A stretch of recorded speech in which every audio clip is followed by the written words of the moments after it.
The Irish Civil War wasn't just the end of Ireland's fight for independence. It was a bitter epilogue written in the blood of former comrades. It was a conflict that tore families apart, pitting brother against brother in a vicious struggle for the soul of the new Irish state. Communities that had stood united against a common enemy were now consumed by a poison that would linger for generations. In this chaos of violence and betrayal, countless tragedies were born. But some stories have been almost lost to history, their lessons buried with the men who lived them. This is one of those stories. In the last bloody days of the Irish Civil War, victory wasn't enough for some. For 4 captured anti-treaty soldiers in County Donegal, their fate wouldn't be decided on a battlefield. It would be sealed by a calculated act of revenge. This is the story of the Drumbo executions, a grim tale of how a nation at war with itself turned brother against brother, and how justice was sacrificed for vengeance.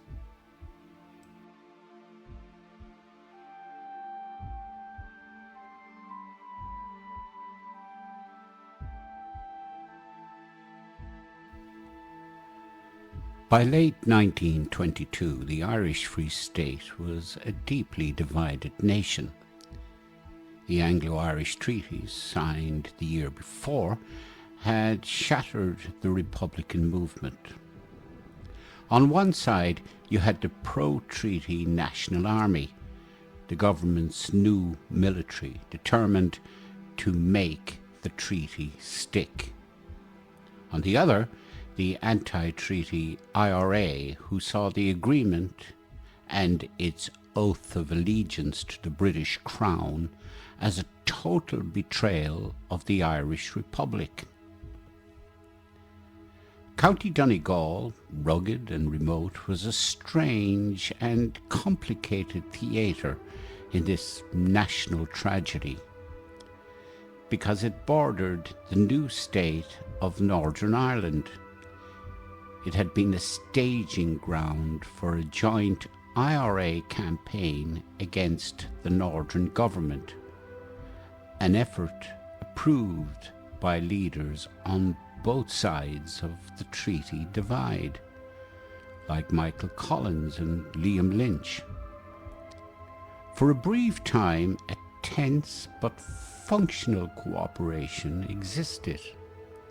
Men who were technically enemies found a common one in the British forces and Ulster Special Constabulary.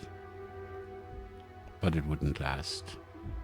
As the Civil War raged across Ireland, the split finally tore Donegal apart. The pro-treaty forces, led by Commandant General Joe Sweeney, a popular local figure, moved fast to secure key locations, cutting off the anti-treaty units. The majority of local IRA men had sided with the Free State, largely thanks to Sweeney's influence. Now, this left the anti-treaty forces in Donegal dangerously isolated. Ironically, most of them weren't even from Donegal. They were veterans from counties like Cork, Limerick, Derry and Kerry, sent north for the earlier campaign against partition. Among them were 4 men whose names would be forever tied to the war's darkest days in the county: Charlie Daly, Daniel Enright, Timothy O'Sullivan, and Sean Larkin. Charlie Daly from Kerry was the group's charismatic leader, a seasoned officer from the War of Independence. Daniel Enright and Timothy O'Sullivan were his Kerry comrades. Sean Larkin, a brigadier commandant from County Derry, completed the group. These men were outsiders fighting for a cause that was quickly losing ground. Daly himself sent a report to IRA leadership describing the bleak reality. He wrote, "We had something over 100 men at the start. Some of them were spies and traitors. In the course of a few weeks, we were left with only 30 men, and nearly all of them were strangers to the county. They were hunted, short on food, and reliant on the charity of locals, no matter their politics. Theirs was a war of pure survival."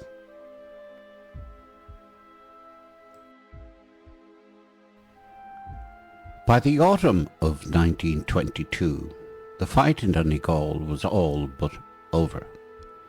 The anti-treaty campaign had collapsed, and their small columns were being haunted by a Free State force that outnumbered them almost 100 to 1. The order finally came from IRA command: get the remaining fighters out of Donegal. Their position was no longer tenable. It was during this attempted withdrawal that their luck ran out. On the night of November 2nd, 1922, Charlie Daly and his small unit were exhausted.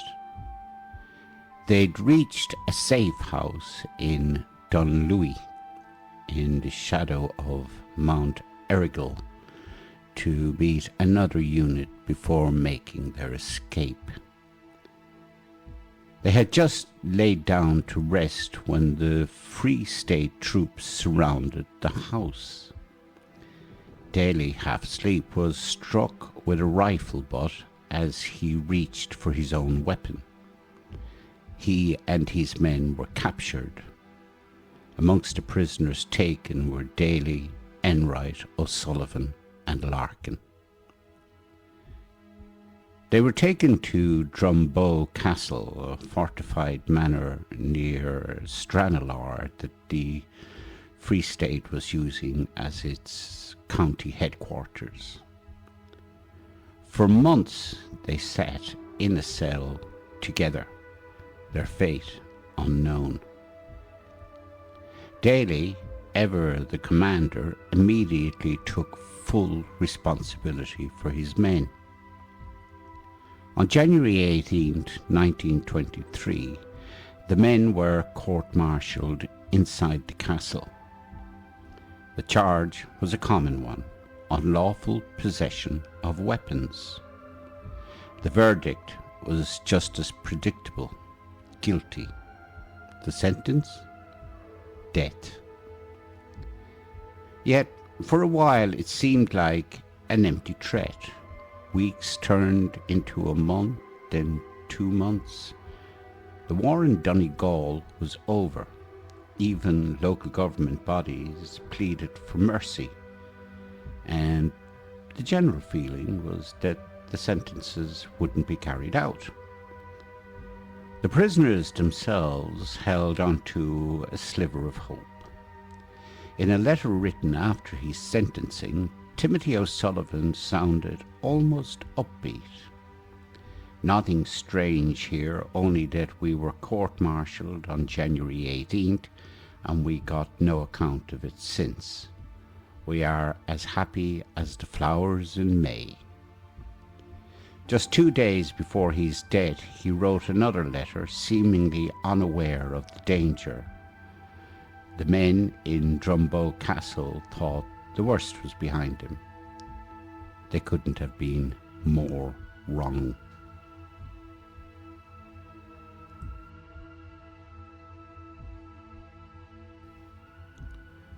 The spark that lit the fuse came not from a battlefield, but from a quiet barracks in the village of Creaslough.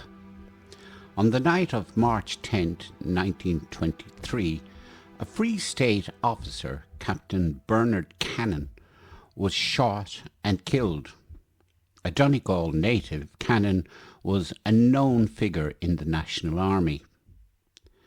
An urgent message was radioed from Drumbo to General Headquarters in Dublin. Captain Bernard Cannon killed in attack in Creaslough Post last night. The Free State's official line was clear. Cannon was killed by anti-treaty forces. It was the act of war they needed to justify what was coming. But what really happened that night is far from certain. Republicans insisted they had no forces in the area at the time. They claimed Cannon was killed in a drunken fight with one of his own men. Another story suggested that local villagers, angry over arrests made at a fair that day, had fired shots at the barracks and hit the captain by accident. The truth remains murky, a perfect example of the confusion of civil war. But for the Free State's High Command, the truth didn't matter as much as the opportunity. An officer was dead, and someone was going to pay. The incident was the political excuse they'd been waiting for to make an example of their prisoners. The order came from Dublin. It was final. The 4 men sentenced to death in January, Daly, Enright, O'Sullivan and Larkin, were to be executed in reprisal for the death of Captain Cannon. It was a cold, calculated act of political revenge meant to crush any remaining resistance. For the 4 men in Drumbo who had nothing to do with the Creaslough shooting, their fates had just been sealed by a bullet fired miles away.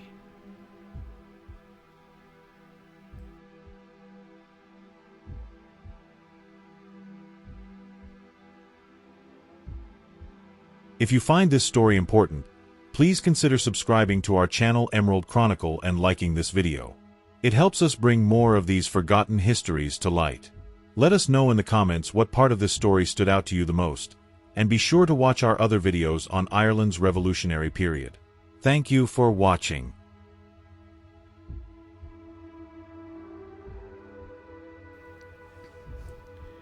The execution order put the local Free State command in a terrible spot.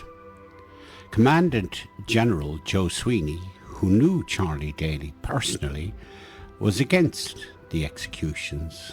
He felt the awful strain of the war, later saying, "It's hard to describe war among brothers. It was fierce and it was atrocious." One of his own officers had even been saved by Daly's intervention after an ambush. But Sweeney felt he had to follow orders from Dublin. The machine of war, once started, was almost impossible to stop. On the afternoon of March 13th, the 4 prisoners were told they would be executed by firing squad the next morning. They spent their final hours writing heart-wrenching letters to their families, letters filled with sorrow, defiance, and a deep commitment to their cause. At dawn on March 14, 1923, just 6 weeks before the Civil War officially ended, Charlie Daly, Daniel Enright, Timothy O'Sullivan and Sean Larkin were marched from their cell. They were led to a makeshift firing range in a field next to the woods of Drumbo. The firing party was reportedly made up of ex-British Army veterans, a grim irony in a war fought over Ireland's independence from Britain. At 8 o'clock a.m. the final command was given. A volley of rifle fire cut through the quiet Donegal morning, and the 4 men fell. Their bodies were placed in a pre-dug grave at the site. Later that day, a short statement from headquarters confirmed the sentences had been carried out. The executions were a needless and brutal end to the conflict in Donegal. They weren't military necessity. The anti-treaty threat was already gone. They were a political statement, proof of the Free State's policy of using executions to crush dissent. This was happening all across the country.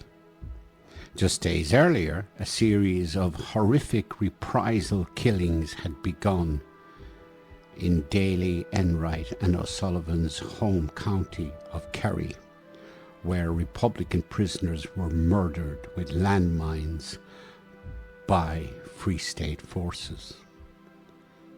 The events at Drumbo were a northern echo of the savagery of Ballyseedy, a clear sign that the new state would use terror to ensure its own survival. The Drumbo execution sent a shockwave of outrage across Republican Ireland. The 4 men were instantly declared the Drumbo martyrs, symbols of the Free State's brutality. Ballads were written like The Woods of Drumbo, which lamented that all in the waters of the Finn could not wash away her shame. The government's handling of the aftermath only deepened the wounds. For over a year, the men's bodies lay in that unmarked grave. Then, in August 1924, under the cover of darkness and without telling the families, Free State forces dug up the remains and moved them to a barracks in Athlone. It took weeks for the government to admit what it had done and finally allow the families to claim their sons. The bodies were returned to Kerry and Derry for proper burials, with thousands attending the funerals. The site of the grave at Drumbo, however, became a stark and open wound on the landscape, a physical reminder of the injustice. This event captures the very essence of the Civil War, a conflict defined by reprisal. From the 81 official executions to unofficial massacres, the war's final phase was a grim cycle of atrocity. Events like Ballyseedy, where prisoners were tied to a landmine and deliberately blown up, showed a sadism that horrified the nation. The sole survivor, Stephen Fuller, was blown clear by the blast and lived to expose the official cover-up, revealing just how depraved things had become. The Drumbo executions, like the massacre in Kerry, left a permanent scar on Irish society. The bitterness of the Terror Month of March 1923 would define Irish politics for decades. It created divides in families and towns that were slow to heal, if they ever did. Ireland's two main political parties, Fianna Fáil and Fine Gael, grew directly out of the anti- and pro-treaty sides of this conflict. The ghosts of men like Rory O'Connor, executed by a government that included his own best man, Kevin O'Higgins, haunted the new state.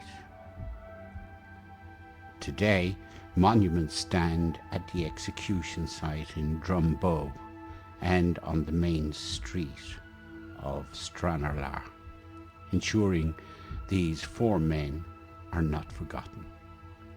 They are solemn reminders of a time when Irishmen killed Irishmen for their vision of Ireland, and when justice was swept aside for cold, calculated revenge. The story of the Drumbo executions is more than just a footnote in a bitter war. It's a chilling look at how civil wars spiral into reprisal, where the line between justice and vengeance completely disappears. Charlie Daly, Daniel Enright, Timothy O'Sullivan and Sean Larkin were soldiers on the losing side of a political argument. But they didn't die in battle. They were victims of a state policy of terror, executed for a crime they almost certainly did not commit. Their story, like the wider story of the Irish Civil War, is a tragedy of a revolution that turned on itself. It's a powerful reminder of the human cost of internal conflict and the deep, lasting wounds it leaves. The men who died in the woods of Drumbo fought for their vision of a free Ireland, only to be killed by the very state born from that struggle. Their legacy is a grim chapter that must be remembered, so its lessons are never forgotten. Now, if you found this story important, please do consider subscribing to our channel, Emerald Chronicle, and please do like the video. It helps us bring more of these forgotten histories to light. And please let us know in the comments what part of this story stood out to you. And be sure to watch our other videos on Ireland's revolutionary period. Thank you very much for watching.